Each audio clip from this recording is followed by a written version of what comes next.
Srimati Nirmala Sitharaman garu, Honorable Union Finance Minister as well as for Corporate Affairs, Shri Dr. Lau Ratay garu, Chancellor, Professor P. Nagbhushan garu, Vice Chancellor, Raghunathan garu, Registrar, Sri Krishna Devarayalo, MP as well as Vice Chairman, Srimati Koneri Hampi, Padma Shri and Arjuna Awardee winner, we are all aware, Dr. S.P. Vasireddy garu, Dr. Subbarao Pauluri garu, all the students who have come here to officially graduate and their proud parents, dignitaries on the dais, executive council members, people from around this place, అందరికి కూడా నా హృదయపూర్వక నమస్కారాలు తెలియజేస్తాను.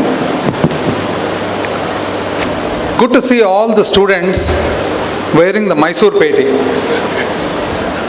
This is actually worn by the Maharaja of Mysore, but probably more popular because it was worn by Vfstr garu. But still, good to see the Indianness, just as Krishna was saying. I am delighted today to be here, as well as I take it as a personal honor for being part of this function. I congratulate all the students who are going to graduate.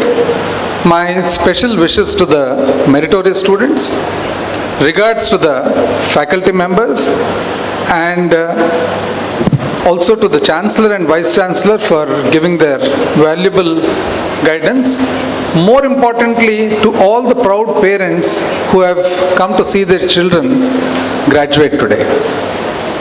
I saw the advertisement in the paper today. It says 46 years of trust. My God, that's half a century.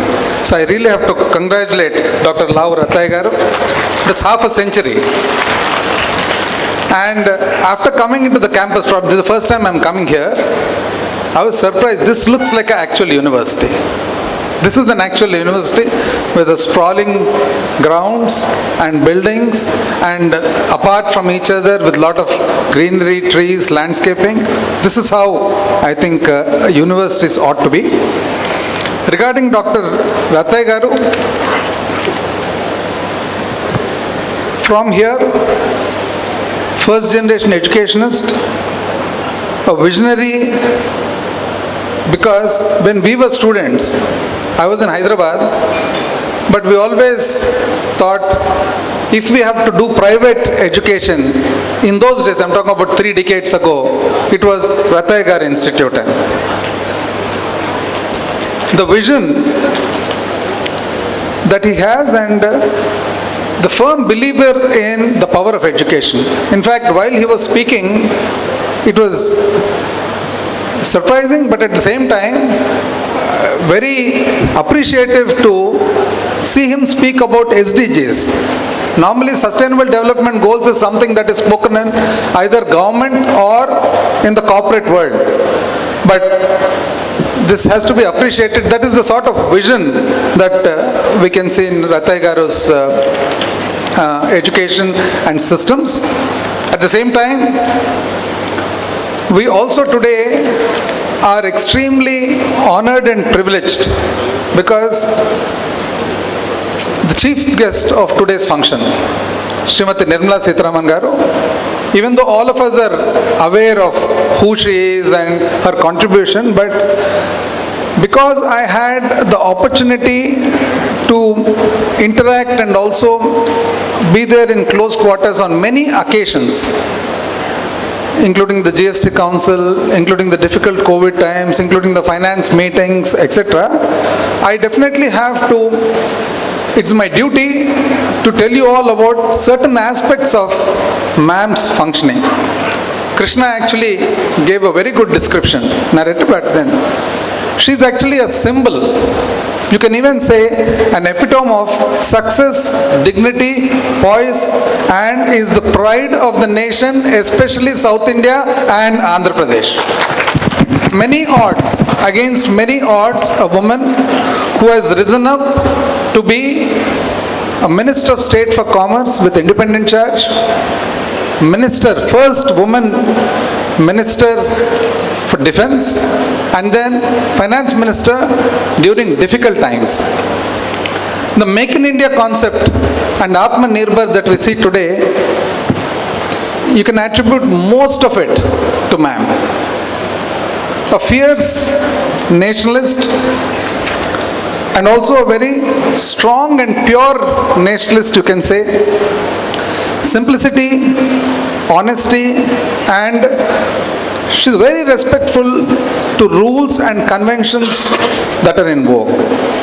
Her vision I've seen during various interactions is always long term. She never looks at short term benefits or today's benefits. Even if it is painful, it is long term. And her vision also is strong infra. Nothing that is revenue, mostly capital in nature. Traditions and customs, the way she respects traditions and customs, I have watched from close quarters. I am proud today to say that ma'am is our finance minister. In fact, her passion for customs and traditions is such that once when ma'am had come to Tirupati, I had the opportunity to be there. So while speaking, she said, Buggana garu, Telugu has got such beautiful culture, arts. Why don't you have some sort of a function every year to not only have competitions but also to honor people who have a background of art and culture? This is the sort of very intricate thinking that ma'am has, and at the same time, as Krishna just said, complex issues, very complex issues, she takes time to understand. And I've also noticed that anything that she's not sure of, she very patiently asks and gets to know. No pretensions. No pretension at all about normal, I would say, people at a certain levels. You pretend that you know, even if you don't know. But ma'am has no pretension. It is just that if she knows, she knows. Otherwise, she asks. Compassion. Compassion is to the core. Again, here I have to say, ma'am doesn't just simply say something to somebody just to keep them happy. Whatever she does, whatever she says, it actually has to fructify, materialize. Only if something is going to materialize, only then does ma'am actually give a commitment. And again, as I told you, this commitment is always something that is long-term in nature. In fact, to the state, I have to publicly acknowledge on the dais that ma'am has been a huge strength to the state of Andhra Pradesh in recent years. It is because of ma'am's advice, ma'am's guidance, and ma'am's help that Andhra Pradesh state today is able to face and cross so many hurdles that we have bequeathed, the legacy hurdles that have come. If not for her, it would have been very difficult for the state. And the issues that are long term, now for example, because it's a function ceremony to do with education, I have to tell you, Indian Institute of Foreign Trade, Kakinada, Indian Institute of Packaging, Vizag, and more recently, National Academy of Customs, Central Excise and Narcotics, NACEN in Palasamudram. See, we have the premium institutions in the country. Mussoorie is for the IAS, Vallabhbhai Patel Academy for the IPS. Similarly, for the IRS, it is National Academy in Palasamudram. Where is Palasamudram? Probably very few of us will actually know where Palasamudram is. It is just into the Andhra border from Karnataka while traveling from in the one of the most backward parts of not this state, of the country. Anantapur district has the least rainfall after Jaisalmer in Rajasthan. Ma'am made it a point to have this prestigious institution that is not only going to serve just this country but the entire Southeast Asian and Asian region in Palasamudram of Andhra Pradesh. This is ma'am's vision. In my personal case, my constituency Doon, again one of the most backward constituencies. I asked ma'am once, ma'am, can I have a KV, Kendriya Vidyalaya? Immediately she said, why not? Why not? In 2 months flat, there is a Kendriya Vidyalaya sanctioned for zone. So this is ma'am's vision for you. I have to put forward all of this because of the contribution that ma'am actually has done to the state. And today, regarding the 3 people who are going to be conferred the honorary doctorate of Dr. Subbarao, Pauluri Subbarao Garu, from here, as the Chancellor just mentioned, Aerospace Engineering and Applications. He himself is a BSc Engineering, ME and PhD, a first generation entrepreneur from an agriculture family.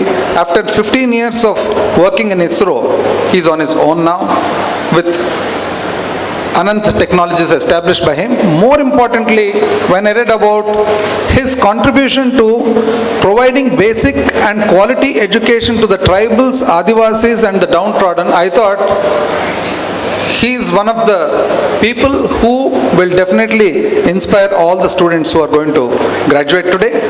And then Dr. SP Vasireddy. In fact, I am a small client of Dr. SP Vasireddy. For a very long time, more than 2 decades, I have a small mineral business, so I send all my testing to Vimta Labs. Previously, we had to go to SNN company in Interlab in Chennai. After Vimta Labs was established in Hyderabad, all of us here in Andhra Pradesh had the opportunity. So once again, a great achievement. And then comes Koneru, Srimati Koneru Hampi, a star. She doesn't need any introduction, I think. You name the award, she already has it. So 3 of you, actually, it is a great idea to have them being conferred the doctorates along with you two. And to the children, I would say, just like how we graduated decades ago, it's like you just want to get out of college. Enough of books, enough of study, get out of college. But I would tell you, it doesn't end there. As Krishna just said, there's so much of opportunity now. There's so much of opportunity. There's so many dreams. You have to pursue your dreams. But I would suggest that whatever you're passionate about, just do what you're passionate about, and whatever you do it with all your heart put into it. And to inspire, I would take one example. There's one lovely film. It's called A Boy Who Harnessed the Power of the Wind. I don't know how many of you have seen it. A Boy Who Harnessed the Power of the Wind. It's about William Kamkwamba from a very poor country called Malawi in Africa. How this boy in the village actually builds a small windmill and then changes not only his life but also the entire economy of the place that he is in.